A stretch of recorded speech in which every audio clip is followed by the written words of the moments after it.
Boa noite. A corrupção parece mesmo, infelizmente, ser uma das características do brasileiro. Vale tudo para ter lucro? Desta vez, a vítima é um empresário de Laranjal Paulista que denuncia esquema de fraude no Unibanco da cidade. Assunto desta edição. Vamos agora aos outros destaques desta quarta-feira, 2 de abril. Empresário denuncia suposto esquema de fraude no Unibanco em Laranjal Paulista. Um problema que pode ter começado há 4 anos.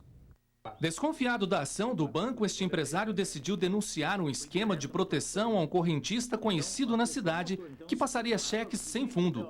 O gerente alegava que o cheque não seria descontado por problemas na assinatura do emissor e não por falta de dinheiro na conta, o que obrigava a vítima a arcar com os prejuízos ou tentar buscar um novo cheque com o correntista.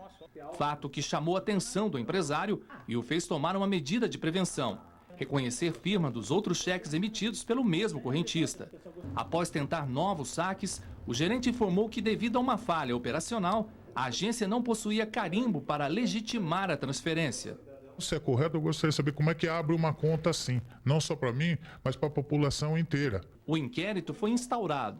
Neste documento, o setor de investigações relata que suspeita da participação do gerente da agência na fraude. Outro fato que chama a atenção da vítima é o teor deste documento, onde o correntista afirma que as assinaturas dos cheques eram dele.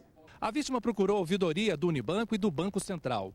O Unibanco não admite irregularidades no procedimento. Já o Banco Central disse por telefone que a denúncia é grave. É um caso atípico, é um caso bem mais grave, então mais grave. Aliás, eu acho muito grave. Mas após essa conversa, para surpresa da vítima, ele recebeu 2 comunicados, um do Unibanco e outro do Banco Central. Em comum, eles alegavam que não havia nenhuma irregularidade. Mesmo assim, foi aberta uma investigação em Brasília. O empresário decidiu então pedir acesso ao conteúdo do processo, o que foi negado. A instituição alegou que não poderia quebrar o sigilo das informações requisitadas.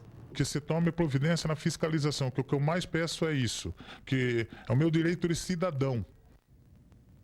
A nossa produção entrou em contato com a assessoria de imprensa do Unibanco e do Banco Central, mas não tivemos retorno.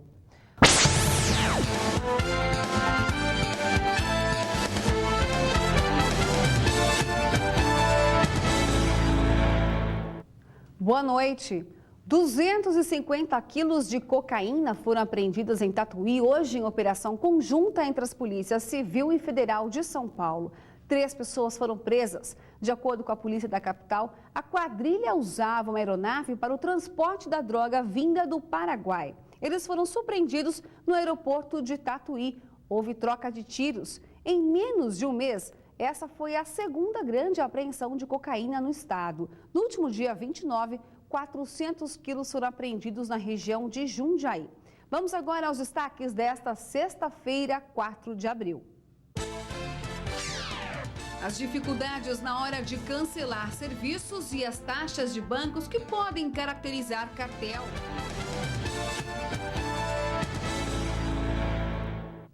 Na hora de contratar os serviços de algumas prestadoras é simples, o atendimento é rápido, mas para o cancelamento vem a burocracia.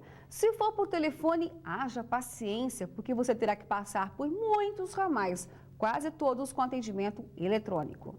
Para abrir conta em banco, pedir sinal de TV por assinatura, uma linha telefônica, não é preciso grandes esforços. Basta um telefonema ou apresentar alguns documentos para obter os serviços.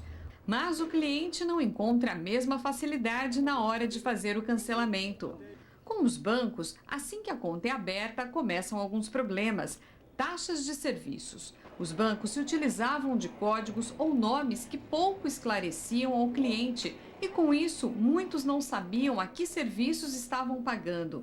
Até que esta semana entrou em vigor uma determinação do Banco Central. A partir de agora, as agências devem padronizar os nomes das taxas e divulgar os valores. Quando isso acontece, se percebe que as tarifas cobradas pelos mesmos serviços são muito parecidas, o que levanta a suspeita da Câmara Federal para o que se chama de cartel. Outro problema enfrentado pelos correntistas é a falta de segurança na saída dos bancos, o que deu origem a um crime conhecido como saidinha de banco. São muitas as discussões sobre a responsabilidade das agências, mas até agora quase nada foi feito e o cliente continua a correr riscos. Essa semana, o Noticidade mostrou um outro problema enfrentado por alguns moradores de Laranjal Paulista: a suspeita de um esquema de proteção a um correntista conhecido na cidade que passaria cheques sem fundo. O gerente alegava que o cheque não seria descontado por problemas na assinatura do emissor e não por falta de dinheiro na conta, o que obrigava a vítima a arcar com os prejuízos ou tentar buscar um novo cheque com o correntista. Fato que chamou a atenção do empresário, que denunciou o caso à ouvidoria do Unibanco e do Banco Central. O Unibanco não admite irregularidades. Já o Banco Central reconheceu por telefone que a denúncia é grave. É um caso atípico, é um caso bem mais grave, então é mais grave. Aliás, eu acho muito grave. Só acho que o que acontece, veja bem, o que aparenta para mim é que tem pessoa até no Banco Central dando cobertura, porque não. Eu vi, inclusive, você registrou isso está sendo apurado, você registrou uma reclamação disso na corregedoria, não registrou? Registrei. Pois é, isso está sendo apurado. O inquérito foi instaurado. Neste documento, o setor de investigações relata que suspeita da participação do gerente da agência na fraude.